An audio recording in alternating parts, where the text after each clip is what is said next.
Sveiki Agronoma brokastīs. Pirmo reizi šogad uz lauka.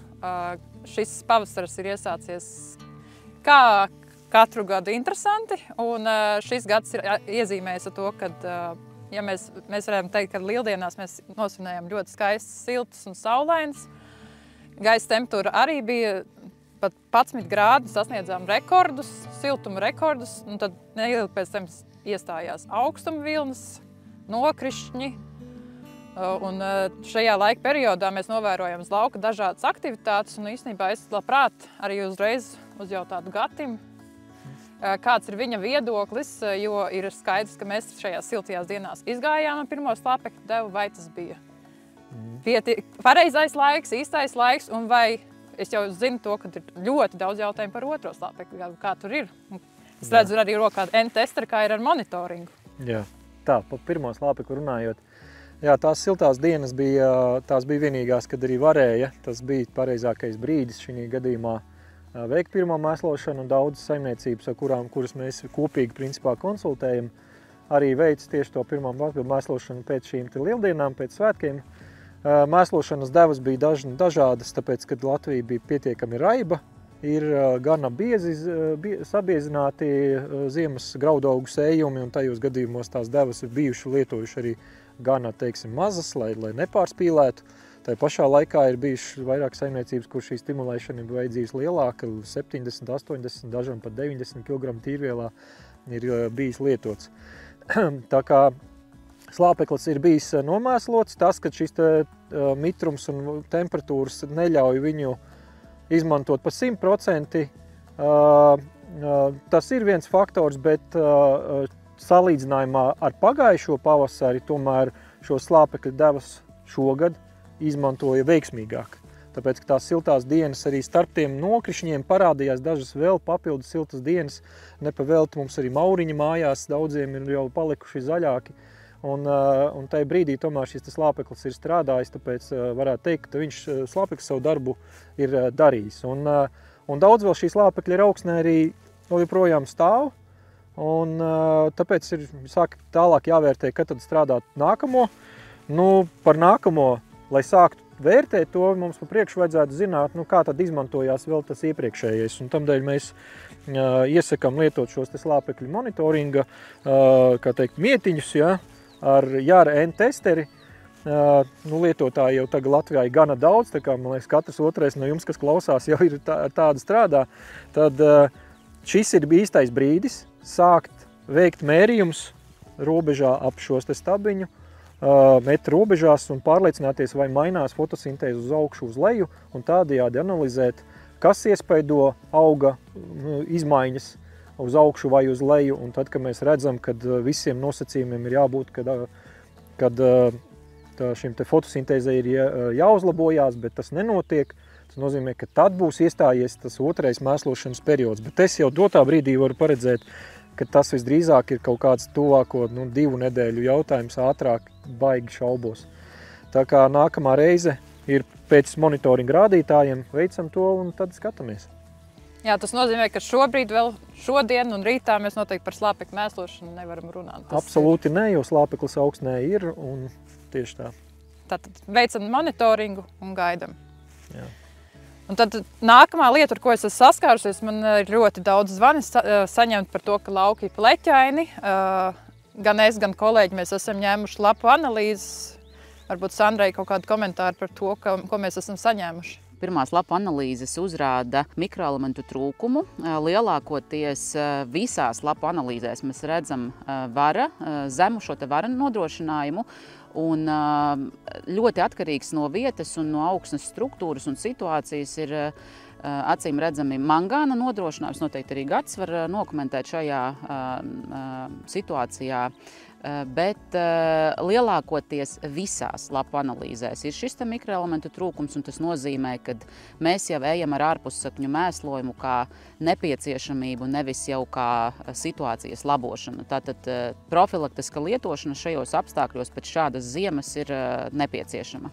Es varētu tev piebilst vēl, Sandra, šis mikroelementu trūkums ir visos Latvijas reģionos, jo mēs lapu paraugus noņēmām ne tikai Latgales reģionā, bet arī Kurzemē un Zemgalē, un trūkums ir saskatāms visur.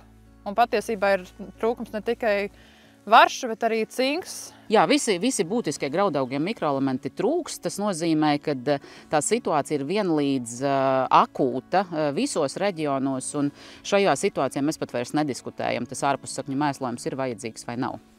Un kā Gatim ir, kādi tevi novērojumi par šiem pleķiem? Es saprotu, ka mangānu varētu ļoti labi dokumentēt. Tātad vispār runājot par šo pavasara īpatnībām, tās temperatūras, kas tagad nokritās, tās tātad ir tās, kas izceļ principā uz lauka katru sīkumu, kas uz viņu ir atstājis zināmu iespaidu. Un šie sīkumi dažkārt var būt gan mehāniski, gan kādu barības elementu trūkums, gan augsnes temperatūras, izžūšanas, sausumi, mitrumu un tā tālāk.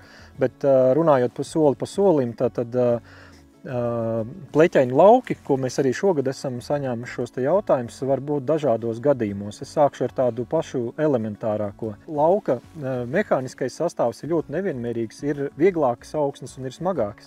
Un vieglākās augsnēs sējmašīna ir iesējusi dziļāk.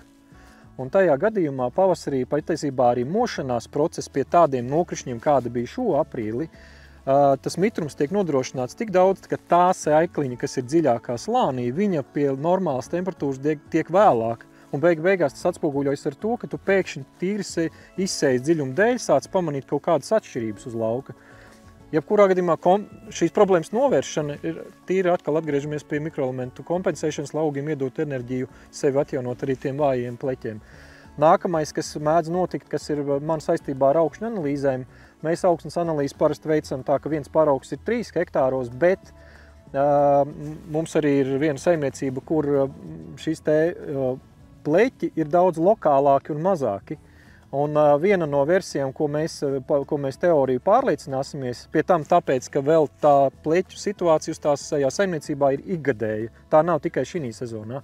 Tad viena no teorijām, ko mēs varam pārliecināties, kāpēc ir šo te mikroelementu uzsvarot arī uz boru trūkumu, ir lokālie pH kritumi. Runājot par to saimniecību, kur ir šie pleķi un kur mēs bijām, varbūt ir vērts noņemt augsnes paraugus konkrētajiem apgabaliem un noteikt patieso notikumu.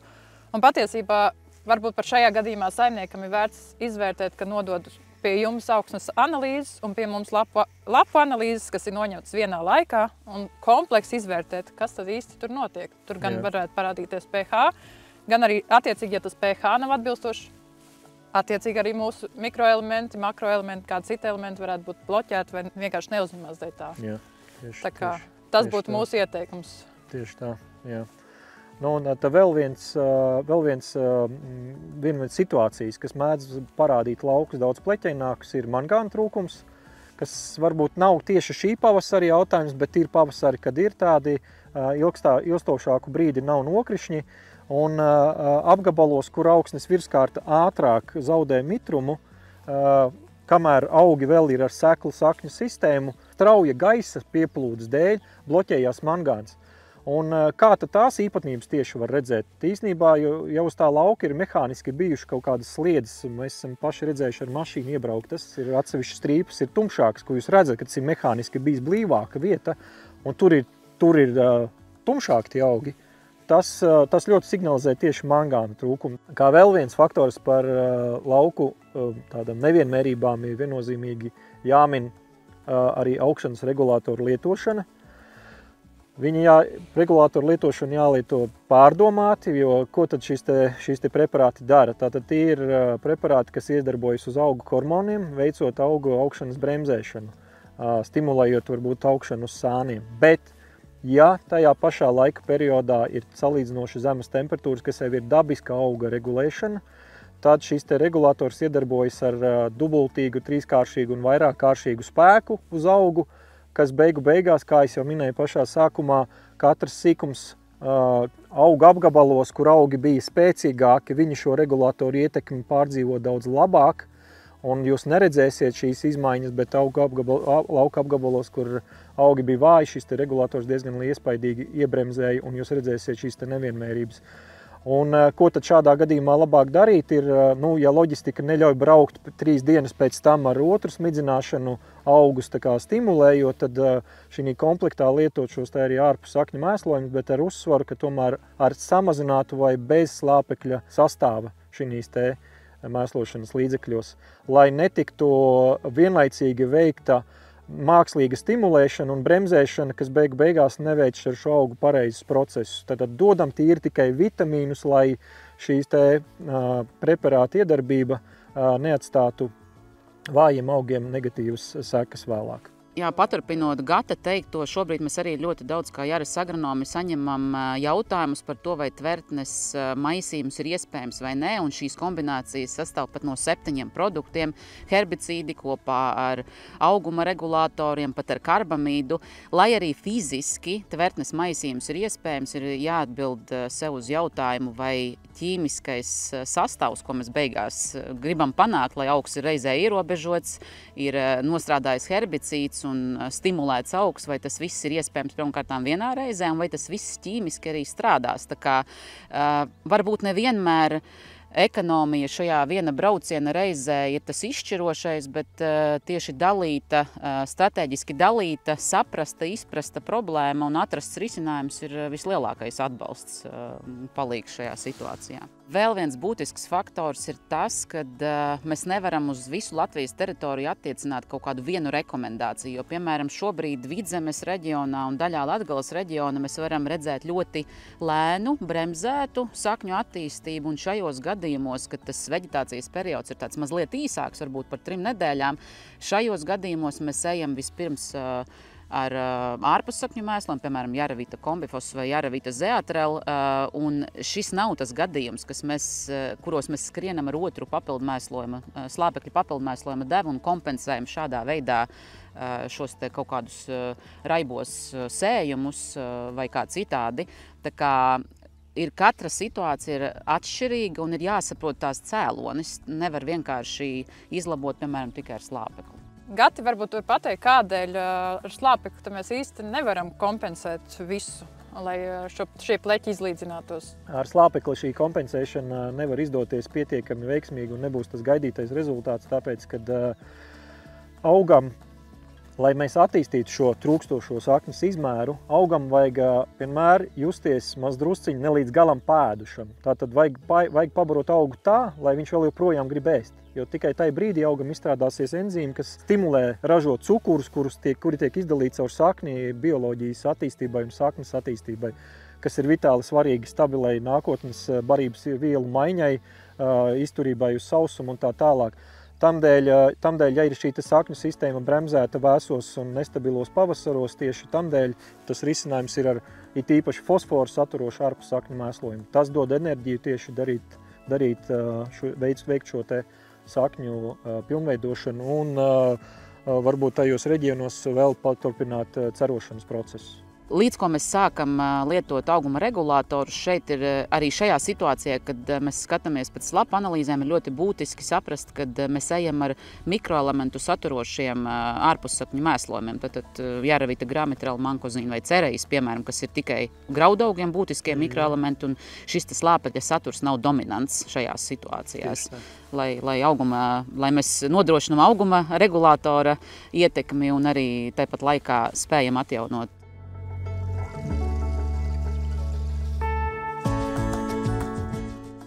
Klāt pavasars. Saule, silts, gandrīz.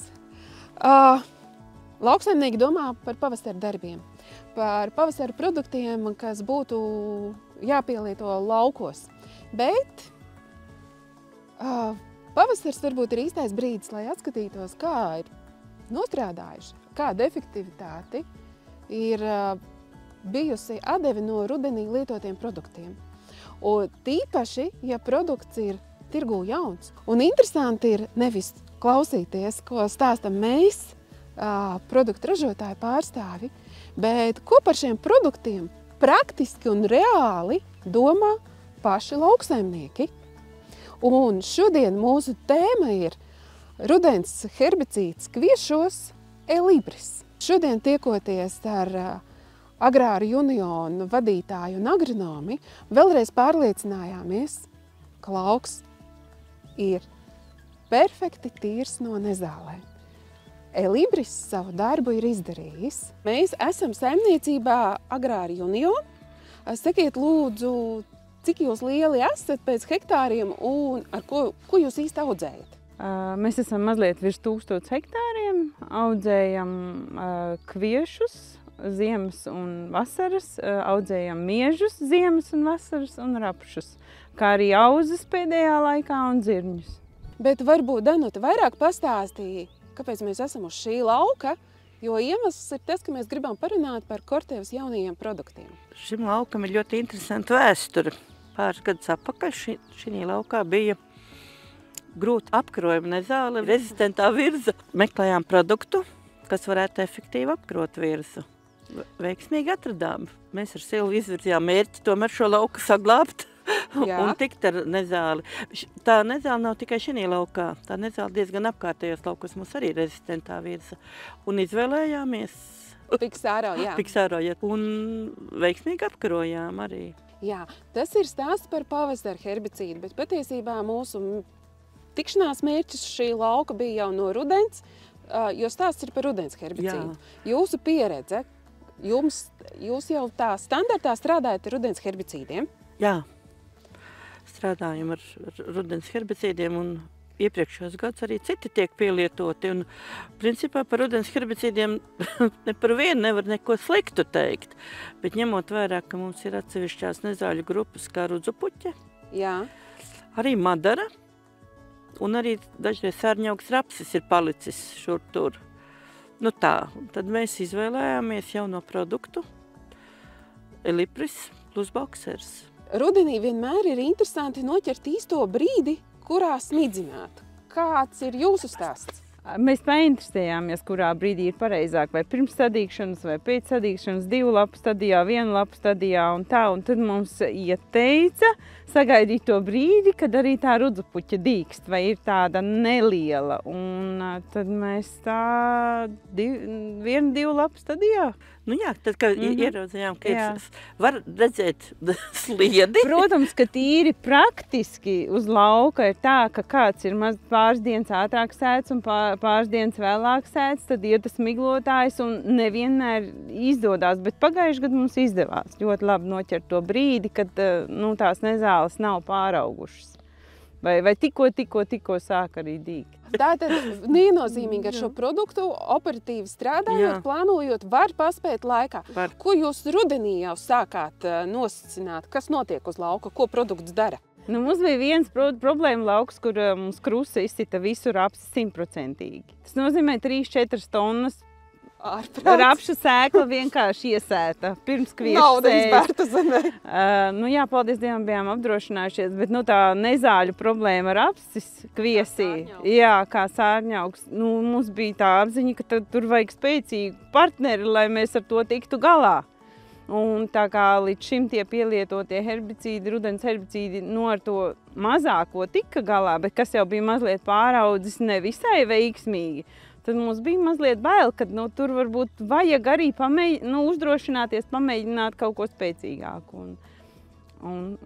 Jā, mums izdevās. Šogad ir tā, kad ir atstātas tās 3 metru joslas gar grāvjiem un var redzēt, kādas nezāles ir izziemojušas. Viņas tur rudenī sadīgušas ir un viņas tur arī tagad var ieraudzīt. Tur ir rudzupuķi, tur ir plikstiņš, tur ir arī virza.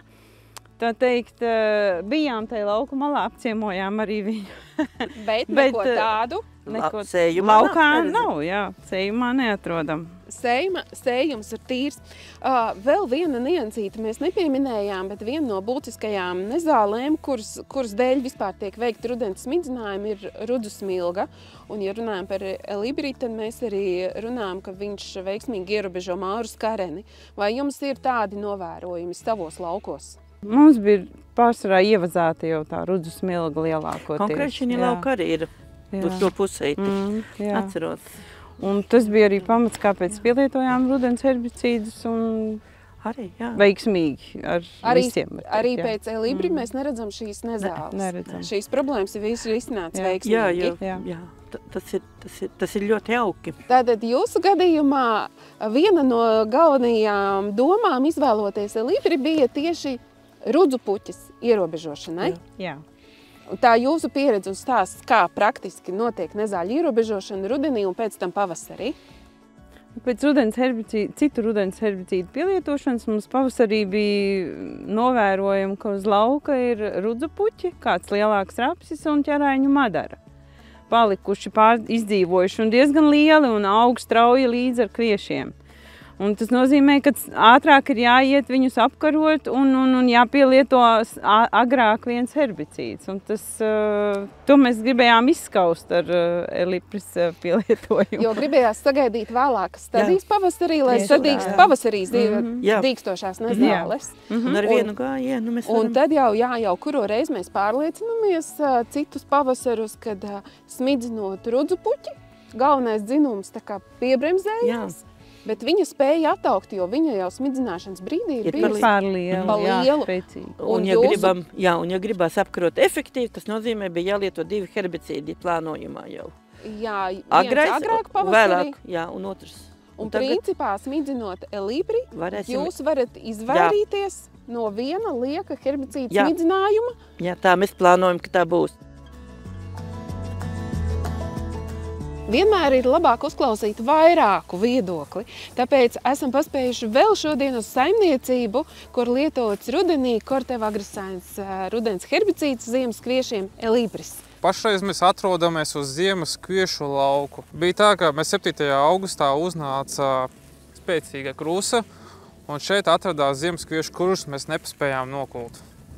Šeit ir veikta minimāla augstnes apstrāde, jeb diskošana pirms cējas, un redzēt, ka liela salmu masa atliekas ir. Jā, to tiešām var redzēt. Un šim laukam ir specifisks tā, ka viņš ir diezgan paliels, bet laukam vidū atrodas tāds vieglāk augsne, jeb smilšaināk. Un pēdējo gadu problēma mums tajā vietā vienmēr ir maurs karene. Tā kā mēs nodarbojamies ar minimālu augstnes apstrādi, viendīgi lapju nezāles spektrs ir diezgan liels, plašs. Krišjānis man ieteica izmantot jauno produktu Elipris. Un var redzēt, ka tomēr ir nostrādājis, bet ir parāds kaut kur jau ir nezāles. Rapsis ir rudzu puķas, bet tomēr var redzēt, ka ir kaut kur maurs karenes. Bet tu gribi teikt, ka skats ir savādāks nekā citus pavasarus? Jā, te nav... kā saka, zālājs. Te bijis kā zālājs arī citus gadus lietojot citus rudens herbicīdus. Jā.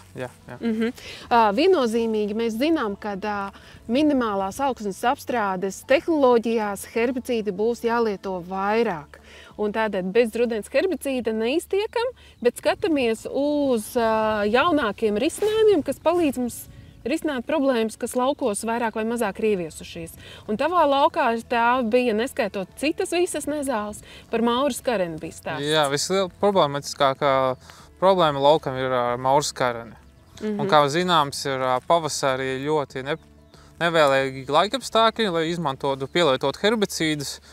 Tad jāizmanto spēcīgāki rudens herbicīdi, kas ierobežo viendīgi lapjus. Jā, un maurus kareni vispār ir nezāle, ar kuru jācīnās rudenī, kamēr viņi ir mazi dīkstoši, nevis tad, kad viņi ir pārziemojusi. Kā bija atrast, jeb izvēlēties pareizo smidzināšanas brīdi? Es domāju, cik es atceros, nebija kāda problēma. Es pagaidīju, lai iznāk divas lapiņas, un tad es veicu smidzinājumu darbus. Tā kā mēs arī rekomendējam, tikko tu ieraugi jau rindiņas, tehnoloģiskās sliedes, tad veic smidzinājumu. Kāds bija skats rudenī pēc Elipris smidzinājuma? Skats varēja redzēt, kad maurus karene bija izdīgusi ļoti, bet viņa palika pēc smidzinājuma, pēc kādām 2-3 nedēļām varēja redzēt, ka viņa jau ir palikusi dzeltenīga bāla. Tātad efekts uz viņu jau bija novērojams? Jau bija novērojams, jā. Tā, un lauks jau rudenī iegāja daudz maz pieklājīgā izskatā. Jā, iegāja ziemošana tīrs, jā. Un šobrīd, ko tu pavasarī saki par šo produktu? Mans atsauksmes ir pozitīvas. Šo tur, protams, ir kaut kur jau parādījusies tā maurus karene, bet tas nebūs tik, kā es saku, briesmīgi, kad nepaspēšu varbūt veikt kaut kādu smidzinājumu ar pavasara herbicīdu. Tā kā mans viedoklis ir labs. Turpmāk arī centīšos viņu izmantot šajā laukā pret maurus kareni. Tā būs tava primārā izvēle. Jā. Un tieši Māris Karēn. Varbūt tevi novērojumi par divdīglapu nezālēm, jo zinām, ka elīberim ir ļoti plašs spektrs. Rudzu puķa ir un arī magone ir. Šajā laukā. Jā. Un šobrīd, principā, šīs nezāles mēs vislabāk pamanām tad, ka viņas ir ziedos. Jā. Šobrīd es cerus neredzu. To, ko es šobrīd redzu uz lauka, es tev piekrītu. Šur tur var redzēt Maurus Kareni, bet ja tu saki, ka salīdzinoši bija paklājs, tad to šobrīd noteikti nevar teikt.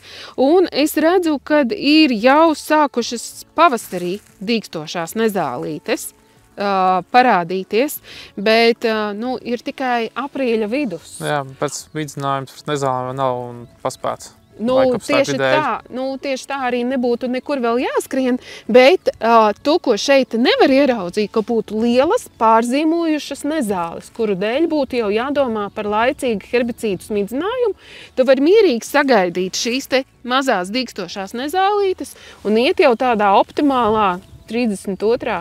stadijā. Apvienojot visu šī raidījuma runāto un izrunāto, es varu teikt, ka mums ir tik daudz rīki visiem kopā.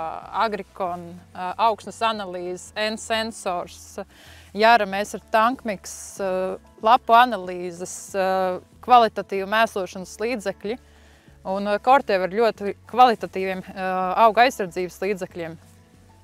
Mēs visi kopā varam izdarīt tik daudz. Daram apzināti, izmantojam visus pieejamos rīkus un kvalitatīvos produktus un būs skaisti zaļi lauki.